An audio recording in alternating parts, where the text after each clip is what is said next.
Il était prêt à rouvrir ses portes le 15 décembre et finalement il n'en est rien. Le hameau du Père Noël est privé de ses fêtes de Noël cette année. Un nouveau coup dur pour l'association du Petit Pays qui contraint d'annuler toutes ses manifestations. C'est dur pour les bénévoles, c'est dur pour les salariés, c'est dur pour tout le travail qui a été fait en amont. Parce qu'on ne savait pas trop quand on allait ouvrir, on nous donne des dates, on savait que c'était sous des conditions. Il a fallu réorganiser, on a réorganisé, on voulait ouvrir par heure avec des contingents, on a modifié les contingents plusieurs nuits.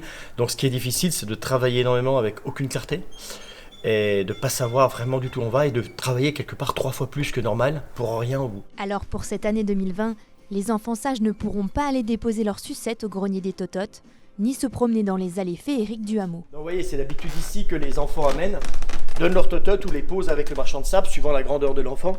Les pose, et après le marchand de sable, dans la soirée ou dans la journée, quand il a un moment, il les pose sur ce sapin.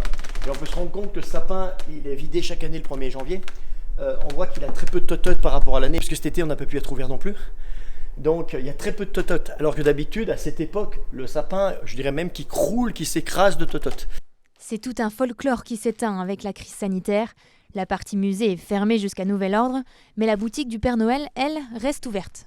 Elle est 3 fois plus grande, puisque pour ceux qui connaissent, toute la crêperie qui fait quasiment 300 mètres carrés, plus de 300 mètres carrés, est toute transformée en boutique Père Noël. C'est pas le hameau qu'ils ont connu, mais c'est vrai que c'est important de se dire, déjà ils nous soutiennent en venant, ils peuvent trouver des choses qu'ils ne trouveront pas dans les autres magasins, puis c'est une manière avec leurs enfants de passer un petit moment, de voir les bâtiments, de voir un peu ce qui se passe. Un moindre mal pour le Petit Pays qui reçoit près de 170 000 visiteurs à cette période. Avec l'annulation des médiévales et la fermeture du hameau en 2020, l'association essuie une perte de 2 millions d'euros.